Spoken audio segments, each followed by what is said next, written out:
Agora, esta noite, quero falar sobre o Evangelho de João, capítulo 11, versículo 25. E Jesus está falando com Marta. Lázaro morreu, e Lázaro está no túmulo. E Jesus está tentando confortar Maria e Marta, as irmãs de Lázaro. E aqui está o que ele diz. Jesus disse a ela: Eu sou a ressurreição e a vida. Aquele que crê em mim, ainda que esteja morto, viverá. E todo aquele que vive e crê em mim, nunca morrerá. Crês tu isto? E ela disse-lhe: Sim, Senhor, eu creio. Creio que tu és o Cristo, o Filho de Deus, que havia de vir ao mundo. Você sabe, a Bíblia fala sobre 3 partes de nós. A Bíblia diz que somos construídos com 3 coisas. Primeiro, temos um corpo. Agora, seu corpo permite que você veja pessoas, ande, ouça, aperte uma mão. Mas o corpo nunca pode fazer um amigo. É a alma e a personalidade que tem a capacidade de amar uma pessoa e ter relacionamentos sociais. E a maioria de nós não gosta de ir a funerais. Não gostamos de falar sobre a morte. E nós, na América, temos um grande medo da morte. E a Bíblia diz em Hebreus 2º capítulo, que pelo medo da morte estiveram toda a sua vida em cativeiro. O medo da morte pode mantê-lo em cativeiro por toda a sua vida, diz a Bíblia. Em Gênesis 3,19, a Bíblia diz: Porque tu és pó, e ao pó retornarás. E em Gênesis 5 menciona isso, diz isso, e ele morreu 11 vezes. Você vai morrer. Você está preparado para morrer? A Escritura diz: prepare-se para morrer, prepare-se para encontrar Deus. Está ordenado ao homem morrer uma vez, e depois disso. Mas Satanás sussurrou a Adão e Eva e disse: certamente não morrerás. E ele ainda usa a mentira em você. Você diz: outra pessoa vai morrer naquele acidente de automóvel. Vai ser outra pessoa que vai pegar pneumonia e morrer. Vai ser outra pessoa que vai ter câncer. É outra pessoa que vai ter um ataque cardíaco. Mas um dia desses será você. Olhamos para nossas telas e vemos filmes como Gable e Lombard ou fotos de Marilyn Monroe e achamos que eles estão vivos. Ou até vemos o ex-presidente Kennedy voltar à tela ou Martin Luther King voltar à tela. E de alguma forma colocamos em nossas mentes que eles estão vivos agora, assim, no mesmo velho corpo, mas eles não estão. Eles estão mortos. Então o corpo morre. O corpo de todos vai morrer. Seu corpo irá para o túmulo. A segunda parte de nós é chamada de alma. Às vezes, nós a trocamos, alma e espírito. Mas eu acredito que há uma diferença entre a alma e o espírito. Mas a alma, o que é a alma? A alma pode pensar, a alma pode decidir, a alma pode desejar, a alma pode saber, pode amar, pode odiar, pode reagir. Para resumir, a alma é aquela parte de nós que chamamos de personalidade. Eu tenho 2 cachorros em casa, pastores alemães, cães altamente treinados. Devo acrescentar, um deles é treinado para correr quando você chega e o outro é treinado para rosnar ou morder se necessário. Mas sabe, eu notei que esses cães, eles têm emoções. Eles sofrem, eles parecem se preocupar se não forem alimentados a tempo. E eles ficam bravos e amam. E cada um tem sua própria personalidade. Porque veja bem, um cachorro tem uma alma, assim como você. Todo o mundo animal tem uma alma. Se o animal tem corpo e personalidade semelhantes aos humanos, então o que torna os humanos diferentes? Você já pensou nisso? O que o torna diferente do seu cachorro? O que o torna superior a um elefante? O que o torna superior a qualquer outro animal? A terceira coisa, o corpo, a alma. Os animais têm corpos, os animais têm almas, mas nenhum animal tem espírito. O espírito é algo que somente os humanos têm. O homem possui algo além de seu corpo e sua alma que o animal não tem. ele tem o Espírito. E o Espírito é totalmente único. Você sabe o que é o Espírito? O Espírito é a capacidade de conhecer, desfrutar e ter comunhão com Deus Todo-Poderoso. O Deus do universo, o Deus que fez as estrelas, a lua, o sol e o mundo inteiro. Você, um velhinho, pode ter comunhão com esse Deus poderoso, porque Deus lhe deu um Espírito. Você deu. Você é um Espírito. Seu Espírito vive em seu corpo. Você nasce com esse Espírito. Essa habilidade de ter comunhão com Deus e o Espírito torna até mesmo a pessoa mais baixa do mundo superior ao animal mais elevado. Assim, a raça humana opera em 3 níveis: fisicamente com o corpo, socialmente com a alma, espiritualmente com o Espírito. Agora a questão é: o que aconteceu com nossos espíritos? A Bíblia diz que nossos espíritos estão mortos em pecado e transgressões. Nós nos rebelamos contra Deus e nossos espíritos foram separados de Deus e nossos espíritos estão mortos. E a razão pela qual Jesus Cristo veio e morreu na cruz foi para nos reconciliar com Deus. O pecado separou meu espírito de Deus. Não posso ter comunhão com Deus, não posso conhecer a Deus. Posso estudar teologia a vida toda e nunca encontrar Deus. Posso estudar filosofia a vida toda e nunca encontrar Deus. Posso ser o cientista mais brilhante do mundo e nunca encontrar Deus. Porque algo se interpôs entre meu espírito e Deus, e esse algo é pecado. E a Bíblia diz: todos pecaram e carecem da glória de Deus. Você é um pecador. Eu sou um pecador separado de Deus. Este é um planeta em que todos os seres humanos nascem, separado de Deus.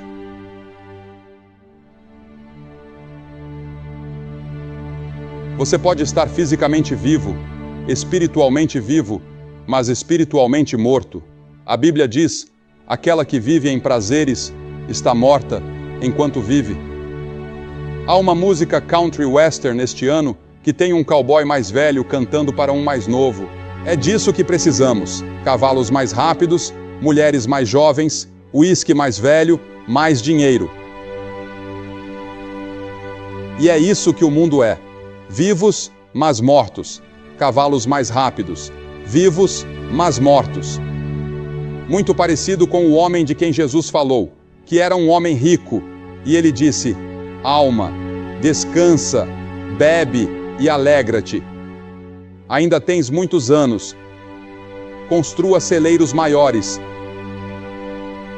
E Deus o chamou de tolo, e Deus o matou naquela noite. E Deus disse: seu tolo.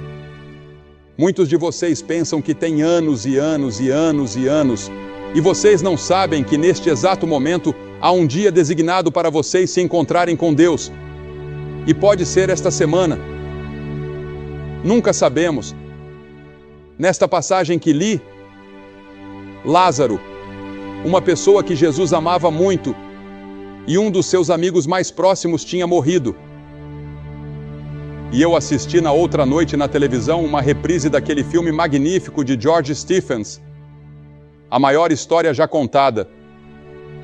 E eu pensei que uma das cenas mais dramáticas de todo o filme é quando Lázaro é ressuscitado dos mortos. E eu pensei em Lázaro como ele estava naquele túmulo. Ele estava lá há vários dias, e há várias coisas sobre ele. Enquanto eu olhava e pensava sobre isso, Lázaro não tinha apetite algum quando estava vivo. Ele ficava com fome regularmente, mas enquanto está morto, ele não tem apetite algum. E você sabia que se você está espiritualmente morto, seu espírito está morto? Você não tem apetite algum por Deus. Você não tem apetite algum para ler as Escrituras e para orar e para falar sobre coisas espirituais. Você está espiritualmente morto. Você pode ir à igreja.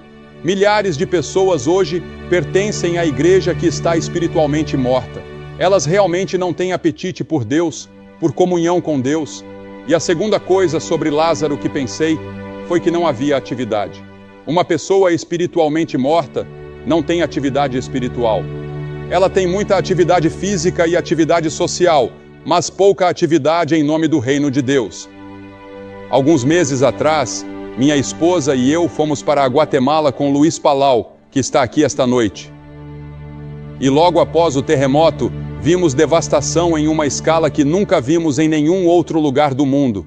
E nossos corações doeram por aquelas pessoas. E eu disse, pela graça de Deus, faremos tudo o que pudermos pelos famintos, pelos necessitados e pelas pessoas feridas do mundo, estejam elas em casa ou no exterior. Atividade para o reino de Deus. E então, outra coisa sobre Lázaro. Não havia consciência. Ele não estava ciente de seus amigos. Homens mortos não amam. Homens mortos não veem perigo. Homens mortos não se comovem com a fome. Homens mortos não choram. E então a quarta coisa, ele era cego.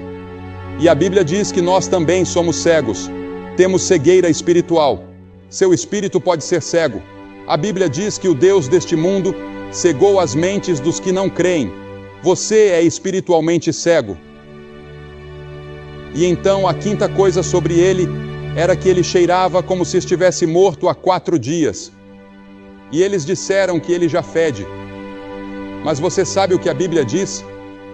A Bíblia diz que toda a nossa justiça e nossa bondade que tentamos acumular para agradar a Deus cheiram aos olhos de Deus. É como trapos imundos. A Escritura diz em Isaías 64, capítulo 6, que somos salvos pela graça, por meio da fé que não vem de nós mesmos. É dom de Deus, não de obras, para que ninguém se glorie. E então a sexta coisa sobre Lázaro era que ele estava amarrado. Você sabe, o método oriental de embalsamamento era um dos mais eficazes que o mundo já conheceu. Consistia em envoltórios infinitos, e ainda assim, você está vivo esta noite.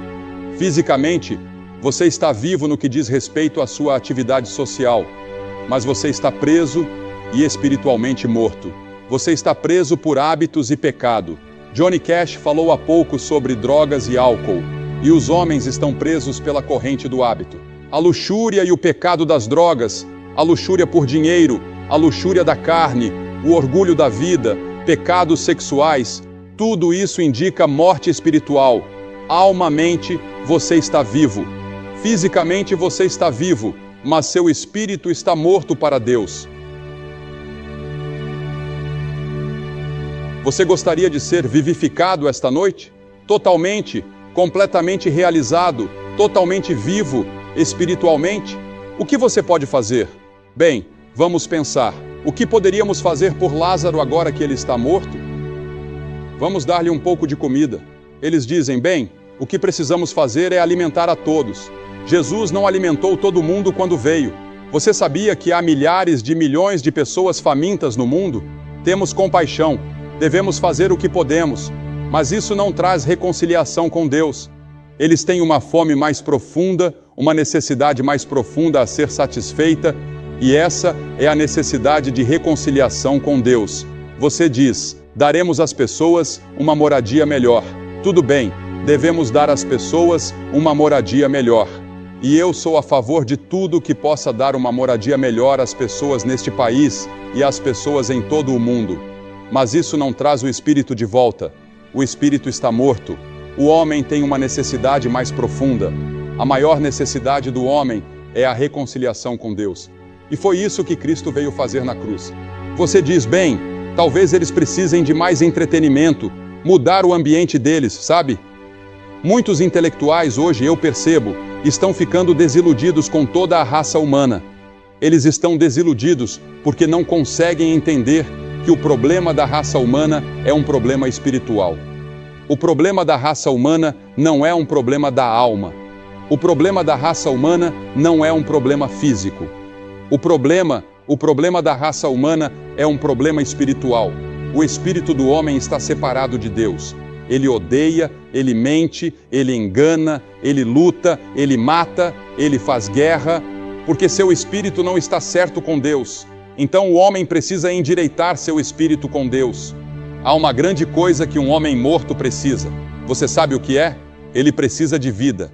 E o próprio Jesus afirma ser a vida que os homens espiritualmente mortos precisam. Ele disse que a razão pela qual ele veio ao mundo foi para que ele pudesse dar vida mais abundantemente. Ele disse: aqui está uma das maiores passagens de toda a literatura. Ele disse: eu sou a ressurreição e a vida. Agora, se você fosse uma pessoa morta deitada em um túmulo, você não gostaria de ouvir isso? Eu sou a ressurreição e a vida. Aquele que crê em mim, ainda que esteja morto, viverá. Você crê em Jesus Cristo. Isso significa se comprometer, entregar sua vida a Ele, recebê-lo como seu Senhor e seu Salvador. E você pode ter vida espiritual. Além disso, a Bíblia diz que seu corpo um dia será ressuscitado dos mortos. Você diz: como pode ser isso? Eu não sei como pode ser.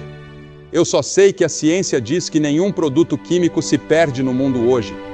E o Deus que o fez no começo pode juntá-lo novamente. Mas seu espírito será unido ao seu corpo novamente no mundo futuro. Se você conhece Jesus Cristo, eu sou a ressurreição e a vida. Aquele que crê em mim, ainda que esteja morto, viverá. E todo aquele que vive e crê em mim, nunca, nunca, nunca morrerá. Seu espírito pode ser vivificado e ter comunhão com o Deus do universo, crendo em Jesus Cristo.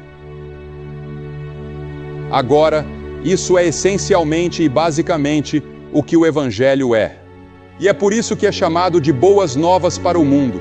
É isso que a palavra Evangelho significa, boas novas. E são boas novas para milhões e bilhões de pessoas que estão mortas para Deus, para dizer que há uma pessoa que pode lhe dar vida espiritual e mudar você e fazer de você uma nova pessoa. Você não ganha vida eterna quando morre, você ganha vida eterna no momento em que recebe a Cristo. Você pode ter comunhão com Deus por meio da leitura da Bíblia, por meio da oração, por meio da comunhão com outros cristãos. Você tem comunhão com Deus. Seu espírito está vivo, seu corpo pode ficar cansado, seu corpo pode ficar com fome, seu corpo pode estar na prisão, seu corpo pode ser destruído pelas cicatrizes do pecado que já aconteceram, mas Deus perdoará o pecado que surgiu entre você e Deus. Ele o ajudará e o restaurará de 1000 maneiras. Mas você tem que estar disposto a ir até o fim. Você sabe por que algumas pessoas realmente nunca encontram Deus? Elas não estão dispostas a ir até o fim. Elas querem ir a metade do caminho, 1/3 do caminho, metade do caminho, 3/4 do caminho, 90% do caminho, 99% do caminho. Mas Jesus não vai aceitar você. Ele diz que é tudo. É por isso que ele disse naquele capítulo que lemos ontem à noite, ele disse: eu não vou me comprometer com você. Você acredita em mim, mas eu não acredito em você. Eu sei o que está em seu coração. Eu sei o que você está segurando. Você tem que estar disposto a entregar tudo se quiser ter vida eterna.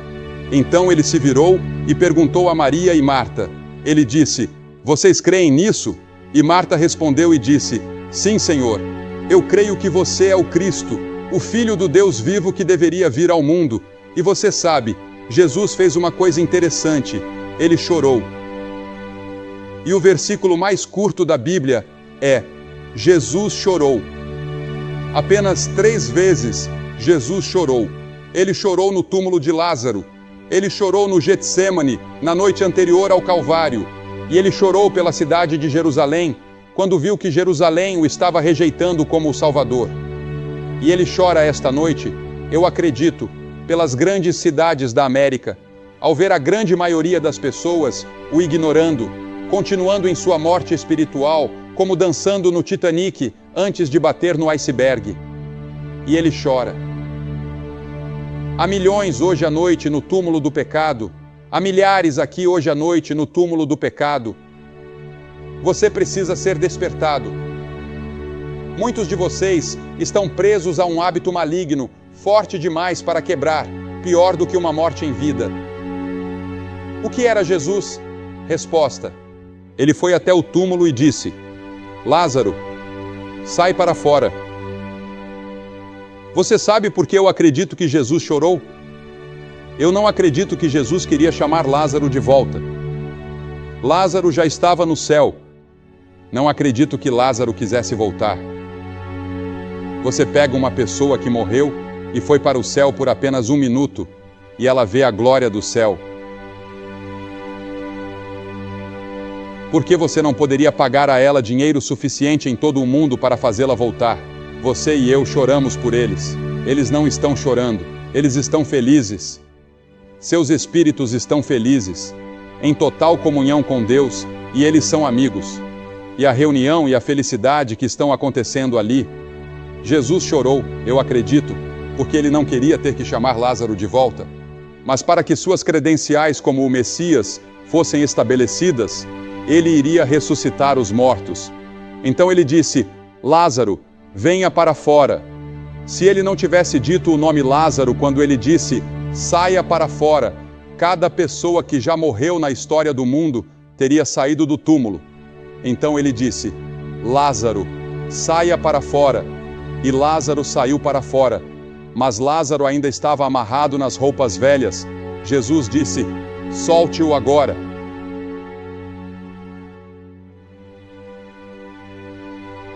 Você e eu temos que ser soltos. Depois que chegamos a Cristo, temos que ser libertos de nossos pecados, das coisas que nos prendiam. Temos que ser libertos. E há muitas pessoas que me dizem, Billy, eu gostaria de vir a Cristo, mas acho que não conseguiria resistir. Você está certo, você não pode resistir, mas Ele vai te segurar. E Johnny estava nos contando há um momento sobre aquele versículo em 1 Coríntios que ele encontrou. E que verso maravilhoso! Não vos sobreveio tentação, senão humana. Mas Deus não permitirá que sejais tentados acima do que podeis suportar, mas, com a tentação, abrirá um caminho para escapar. E até eu esqueci, Johnny, porque tem uma frase ali que diz, Deus é fiel. Deus é fiel e não permitirá que você seja tentado. Em outras palavras, Deus faz uma provisão para a sua vida cristã. Ele lhe dá o Espírito Santo. O Espírito Santo vem para viver dentro de você e lhe dá poder sobrenatural para viver uma vida sobrenatural. E seu espírito é vivificado e você tem comunhão com Deus. Estou perguntando a você, esta noite, você receberá a Cristo? Você está disposto a ir até o fim com Ele e comprometer tudo a Ele? Sua mente, seu coração, seu corpo, seus amigos, sua família. E você gostaria de dizer, esta noite eu quero meus pecados perdoados. Eu quero saber que estou indo para o céu. Eu quero a vida eterna. Eu quero que Jesus entre em meu coração. Vou pedir para vocês fazerem algo que não podemos fazer hoje à noite. Toda noite este estádio tem ficado quase cheio, não tanto quanto está hoje à noite. E colocamos pessoas no chão hoje à noite. E quando colocamos vocês no chão, sabíamos que não poderíamos chamar as pessoas para a frente como normalmente fazemos. Então, vou pedir a todos vocês que querem receber a Cristo, quero que fiquem de pé onde estão. Não vamos pedir que venham para a frente. Apenas levante-se onde você está e fique ali em silêncio e em oração e com as cabeças abaixadas. E eu vou pedir a cada cabeça abaixada e a cada olho fechado e a todos em atitude de oração. E esta noite você quer Cristo em seu coração, você quer a vida eterna, apenas levante-se e continue de pé em todo o lugar. Centenas de vocês, levantem-se agora mesmo.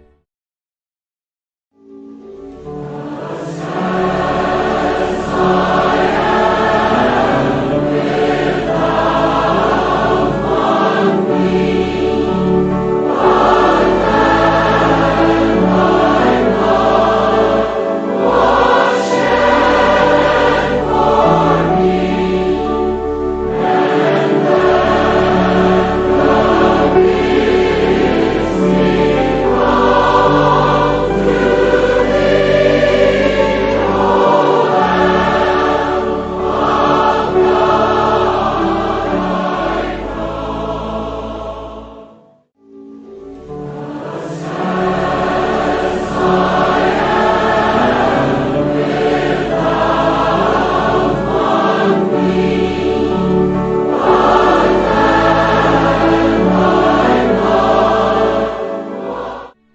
E você que está assistindo pela televisão, você pode fazer seu compromisso com Jesus Cristo bem onde você está. Com essas centenas e talvez milhares aqui que estão fazendo seu compromisso com Cristo agora, você pode dizer sim a Jesus Cristo onde quer que esteja. Deus o ajude a fazer esse compromisso agora mesmo. Se você gosta de vídeos como esse, que vão te ajudar a elevar seu nível de consciência, então deixa o like, se inscreva no canal e até o próximo vídeo.